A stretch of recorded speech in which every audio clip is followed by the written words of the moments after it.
کوئی بغور شمشیر میرے نبی کے گھر میں داخل ہونا چاہے تو پہرا خدا کا ہے، کوئی اندر آ نہیں سکتا۔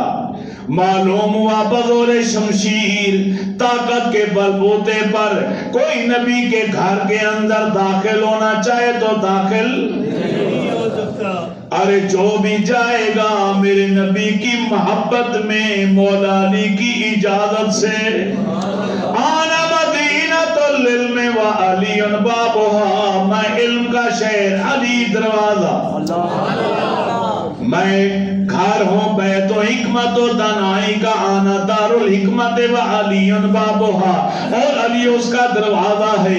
اور حکمت والے گھر کے اندر بیت نبوت میں جو بھی جائے گا دروازے سے داخل ہو کے جائے گا، دروازے کی اجازت کے بغیر کوئی اندر جا نہیں سکتا۔ دروازہ مولا علی ہے۔ ارے مجھ سے لڑائی کیا کرتے ہو؟ ابو بکر عمر آج تک وہی ہیں، تو اجازت مولا علی نے دی۔ لڑنا تو مولا علی سے جا کے لڑائی کرو نا، کہ جنہوں نے اجازت دی اندر جانے کی۔ آج تک صدیق اکبر کہاں ہے؟ میرے نبی کے گھر میں ہے نا، یہی گھر تھا میرے رسول کا۔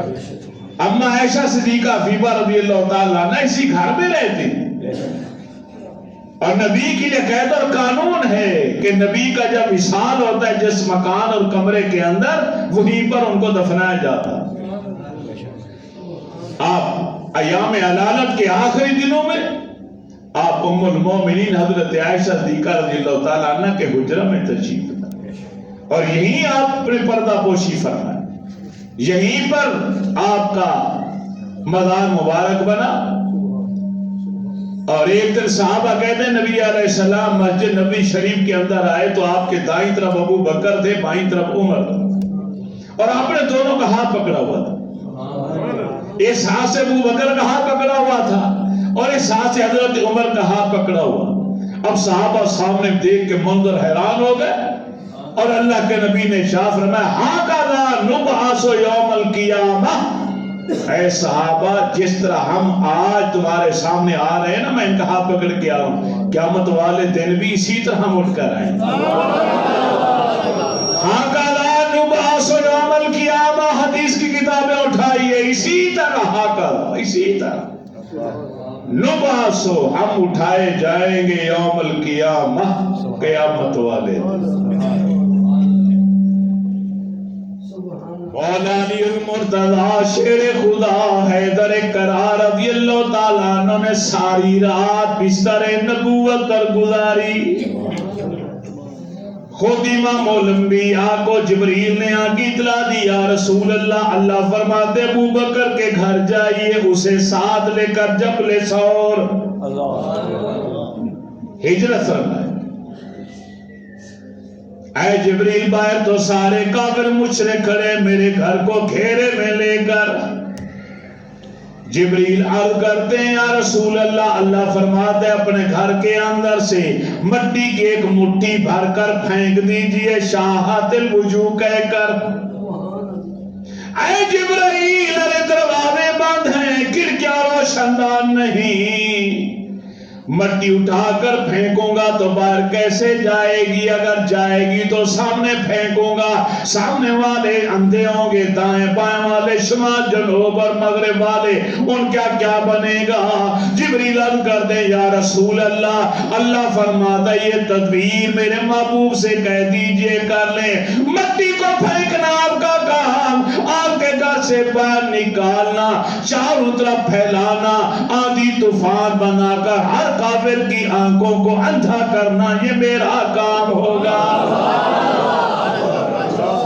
آج امام الانبیاء شاہات الوجوہ پڑھ کر آپ گھر سے مٹی کی مٹھی بھر کر پھینک کر جب گھر سے نکلے کافر اندھے ہو چکے ہیں، آپ ان کو دھکے دیتے ہوئے ادھر ادھر کرتے ہوئے درمیان سے نکلے۔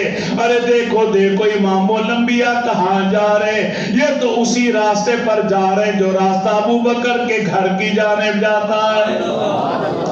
ارے دیکھو دیکھو یہ موڑ آ گیا، ارے مڑ کر ہی اسی طرف جا رہے ہیں جب ابو بکر صدیق کے گھر کا دروازہ ہے کوئی ملنگ روکنے والا ہے کوئی واعظ کے روکنے والا اگر روکنے والا ہے تو اللہ کے نبی کو روکے ابو بکر کے گھر مت جائیے کوئی نہیں روک سکتا امام الانبیاء سرور کائنات صلی اللہ علیہ وسلم حضرت عبداللہ المعروف ابو بکر صدیق کے گھر آئے دروازے کے اوپر آپ نے نبوت والے ہاتھ دستک دی تو اندر سے فوراً آواز آئی یا رسول اللہ آ جائیے دروازہ کھلا ہے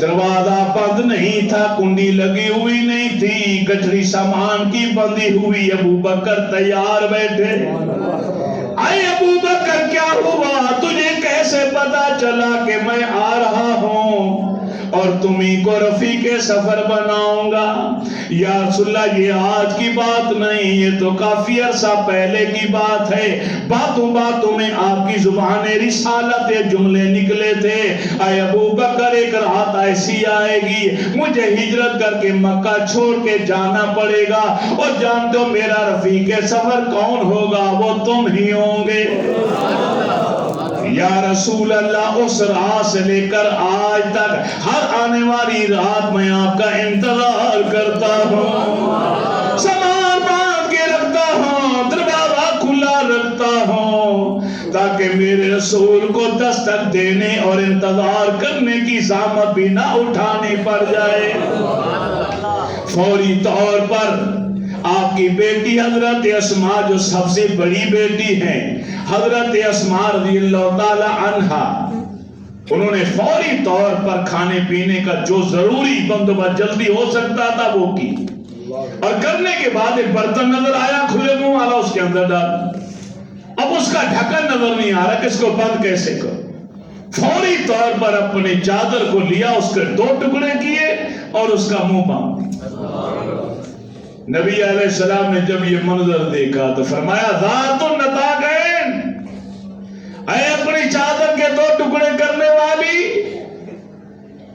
باپ نے غار کے اندر چادر کے ٹکڑے کر کے سانپ کے منہ بند کیے سوراخ بند کیے رب نے ثانی یسنین کہہ دیا ابو بکر ثانی یسنین بیٹی ذات النطاقین ایک کو یہ لقب خطاب میرے رب نے دیا ایک کو رب کے حبیب نے عطا فرمایا آنکھوں میں اشارے ہو گئے بوڑھے ماں باپ کو چھوڑا بیوی کو چھوڑا 3 بیٹیاں 3 بیٹے بچے گھر کے اندر کسی کو نہیں بتایا ہم کہاں جا رہے ہیں کب واپس آئیں گے کسی نے نہیں پوچھا کہاں جا رہے ہیں اللہ کے رسول ہمارے بیٹے کو کہاں لے کر جا رہے ہو ہمارے ابا جان کو کہاں لے کر جا رہے ہو میرے شوہر کو کہاں لے کر جا رہے ہو نبوت اور صداقت کا باہم ایک دوسرے کے اوپر اتنا اعتماد اور بھروسہ یقین تھا کہ اس کی اتنا مثال سامنے ہے کسی نے سوال نہ کیا کسی نے جگہ نہ کی ہر ایک جانتے تھے ہماری خوش نصیبی کہ آپ ہمارے گھر کا فرد اللہ کے محبوب کا ساتھی بن کے جا رہا ہے قیامت کے لیے آپ کو رفیق سفر رسول کہا جائے گا جبریل علیہ السلام جب نبی علیہ السلام معراج سے واپس آ رہے تھے تو جبریل علیہ السلام سے آپ نے فرمایا جبریل اب رات کی تاریکی میں اتنا لمبا سفر مجھے کرایا گیا عجائبہ دکھائے گا میں صبح جب بتاؤں گا مکے والوں کو تصدیق کون کرے گا تو جبریل بولے یہ ستے کو کہا ابو بکر وہو صدیق آپ کے واقعہ معراج کی تصدیق فوری طور پر ابو بکر کریں گے کیونکہ وہ صدیق ہیں علیہ السلام فرماتے جب میں نے موعظہ معراج کا اعلان کیا بتایا تو لوگ شش و پنج میں پڑ گئے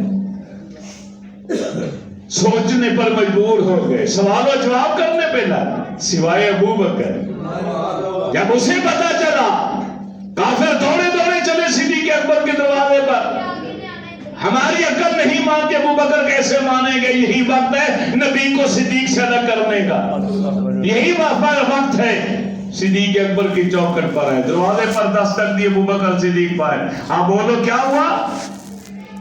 ابو بکر یہ بتاؤ, اگر کوئی یہ دعویٰ کرے کہ میں رات کے وقت, رات کے تھوڑے سے حصے میں یہاں سے ملک شام بیت المقدس گیا ہوں, مسجد اقصیٰ, اور وہاں سے آسمانوں کی سیر کی, اور پھر وہاں سے واپس آیا ایک رات کے تھوڑے سے حصے میں, کیا ایسا ممکن ہے؟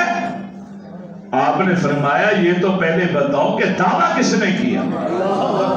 یہ تو دعویٰ کرنے والے پر منحصر ہوگا نا کہ دعویٰ کرنے والا کون ہے. فوراً چھٹ بولے تمہارے رسول. تو صدیق اکبر خوشی سے جھوم اٹھے, ارے سنو مکہ والو, اگر یہ دعویٰ میرے نبی نے کیا ہے تو ابو بکر تصدیق کرتا ہے میرے نبی نے سچ فرمایا. میرے نبی جا بھی سکتے ہیں اور میرے رسول آ بھی سکتے ہیں.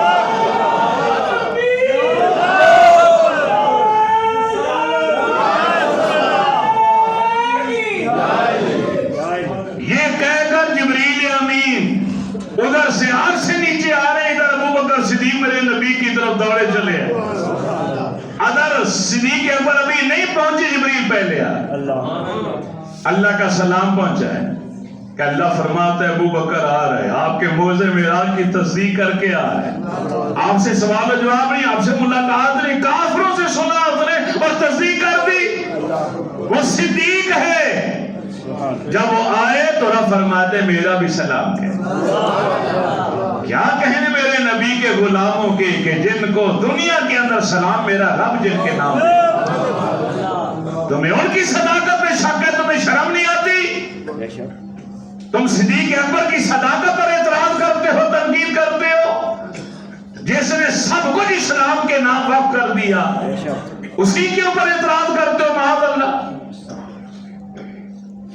جبل ثور اگر کسی نے دیکھا ہے, غار ثور بہت ہی مشکل سے کوئی جاتا. آج کا جنا بڑا سپوت نوجوان بھی غار ثور تک بہت مشکل جاتے ہیں. غار ہرا تو چلے جا, جبل ثور کی اونچائی بلندی اس سے بھی زیادہ. پہلے انسان ہی کبھی کیا ہی نہیں, آج پہلی بار موقع ہے رات کی تاریکی میں نبی اور صدیق دونوں جا رہے ہیں پہاڑ کی بلندی پر.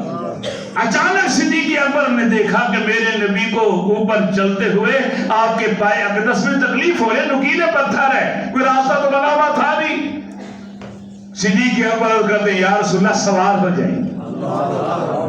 میرے نبی نے مسکرا کے فرمایا ابو بکر یہاں پہاڑ کی بلندی جو رہے ہوئے یہاں کون سی سواری ہے؟ جھک گئے. آقا ابو بکر سواری بن جا.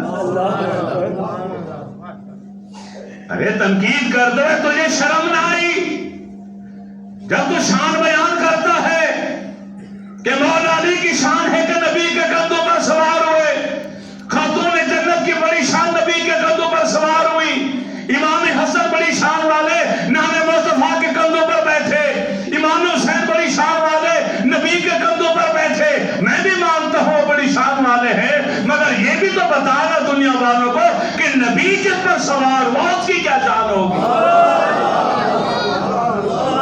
میں تو منظر یہ دیکھ رہا ہوں عالم تصورات میں, علی بھی نبی کے کندھوں پر, فاطمہ بھی, حسن بھی, حسین بھی, اور خود نبی ابو بکر صدیق کے کندھوں پر. آپ نے اپنے کندھوں پر اٹھا لیا نبی علیہ السلام.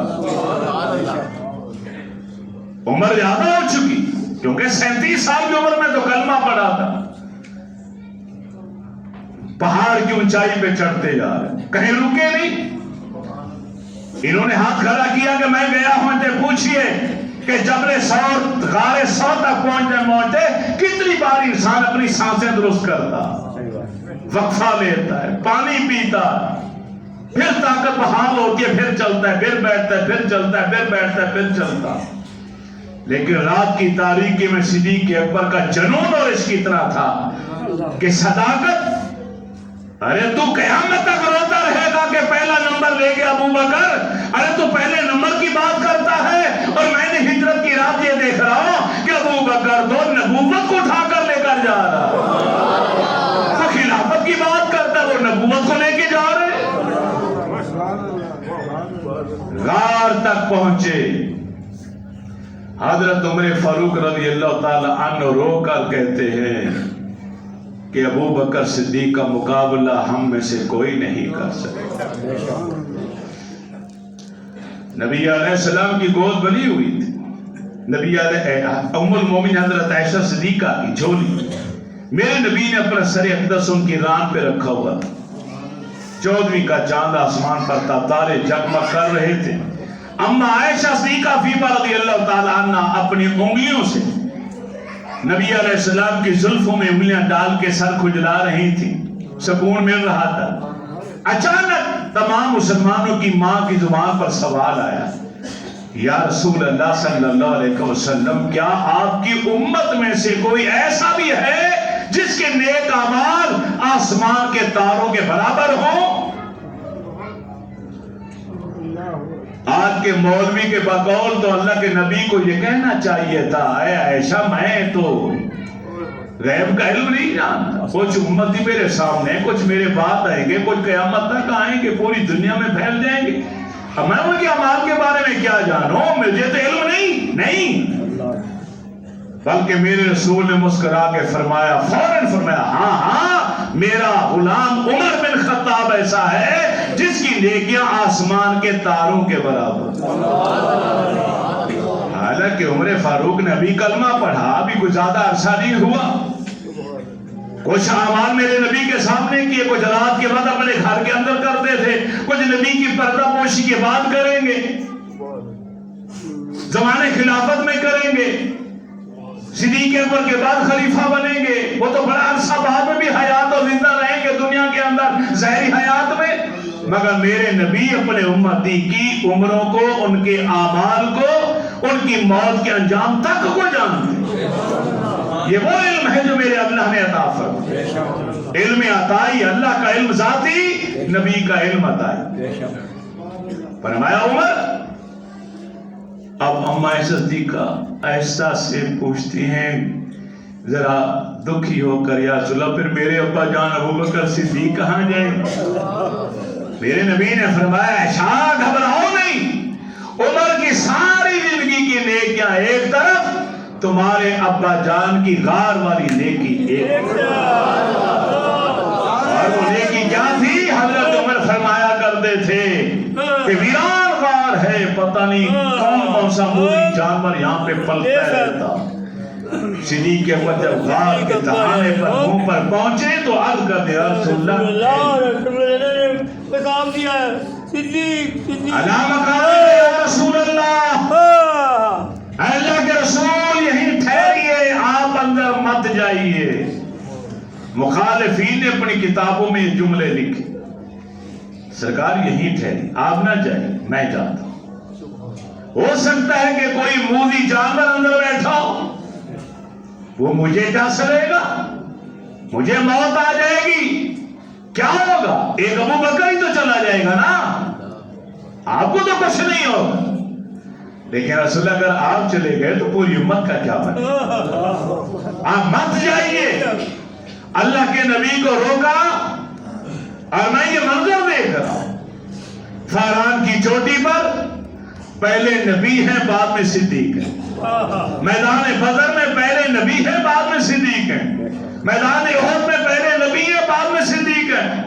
ہر جگہ پر پہلے نبی بعد میں صدیق, اور مزار کے اندر بھی پہلے نبی بعد میں صدیق ہیں. لیکن غار کے اندر ترتیب بدل گئی, پہلے صدیق اور بعد میں نبی. غار کے اندر ترتیب ہی بدل گئی. غار کے اندر پہلے کون؟ صدیق کے اوپر, اور بعد میں.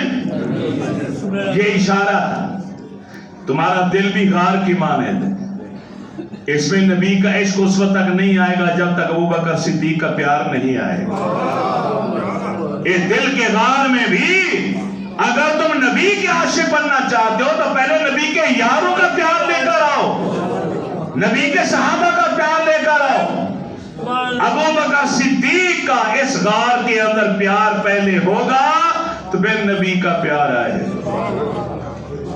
اور اندر جا کے انہوں نے صفائی کی.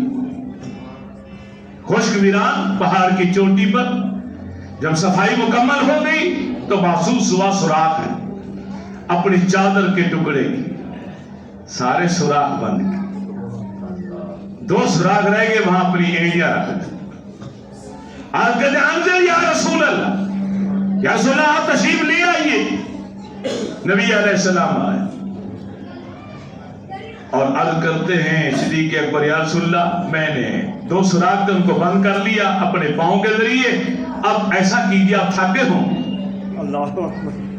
پہاڑ کی بلندی صدیق اکبر چڑھے، اپنے کندھوں پر نبوت کو صدیق اکبر لے کر آئے، تھکنا تو صدیق اکبر کو چاہیے تھا، مگر غلام کا عشق دیکھیے، عرض کرتے یا رسول اللہ آپ تھک گئے ہوں گے، کچھ دیر آرام کر لیجئے، میری جھولی میری رات پر سر رکھیے اور آرام فرماؤ۔ 3 دن 3 راتیں غار کے اندر ایک ہی نیکی ہو رہی ہے، ایمان والی نظروں سے نبوت والا چہرہ دیکھا جا، اس کے علاوہ کوئی نہیں، کوئی عمل نہیں۔ پہاڑ کی چوٹی پر غار کے اندر اور کون سا نیک عمل ہو سکتا ہے؟ کوئی نیک عمل نہیں ہو رہا سوائے اس کے کہ ایمان والی نظروں سے مسلسل 3 دن 3 راتیں صدیق اکبر نے اپنے رسول کے چہرے نبوت کو دیکھا۔ سبحان اللہ۔ ایک گھڑی ایسی بھی آئی، علامہ محب طبری نے ریاض النظرہ کے اندر لکھا، علامہ اسماعیل حقی رحمت اللہ تعالی تفسیر البیان کے اندر لکھا، ایک وقت ایسا بھی ہے صدیق اکبر رضی اللہ تعالی عنہ کو شدید پیاس محسوس، اور کہتے ہیں یا رسول اللہ پیاس لگی ہے، العطش۔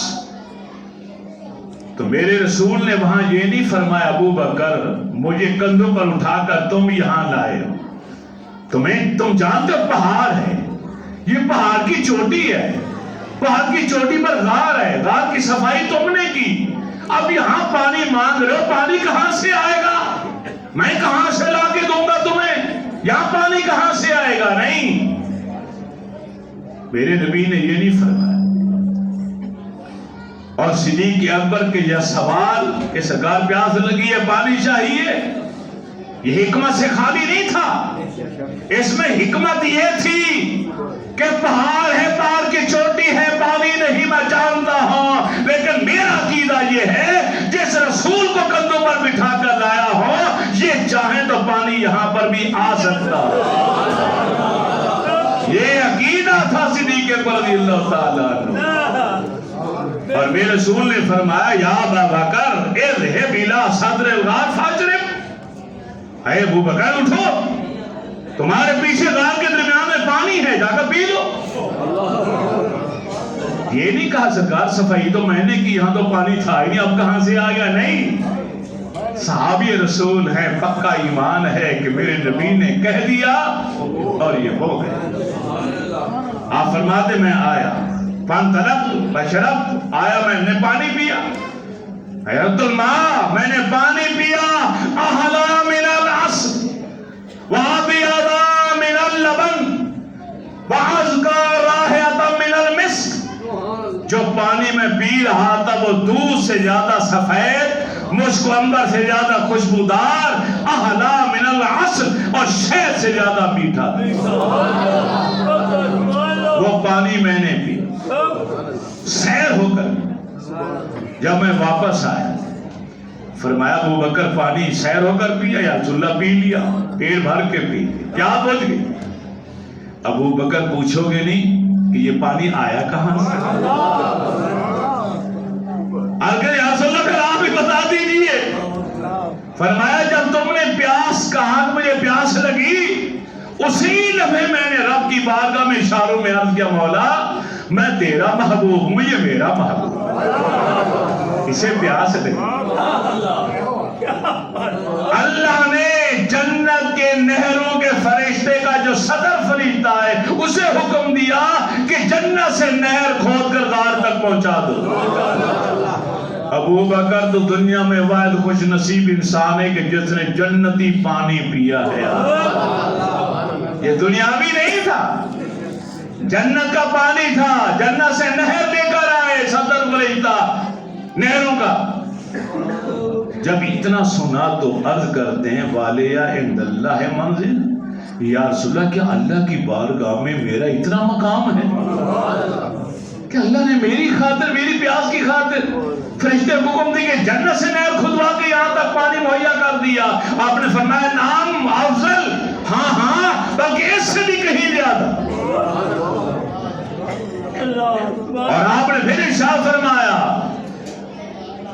کہ قسم ہے اللہ تعالیٰ کی عزت اور اس کے جلال کی جس نے مجھے نبی مبعوث بنا کر بھیجا، لا يدخل الجنت مبغض کا ولو کان لہ عمل 70 نبیا۔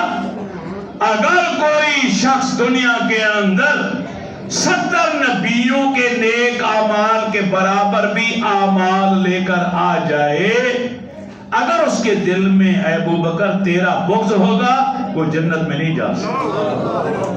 لا يدخل الجنت مبغض کا۔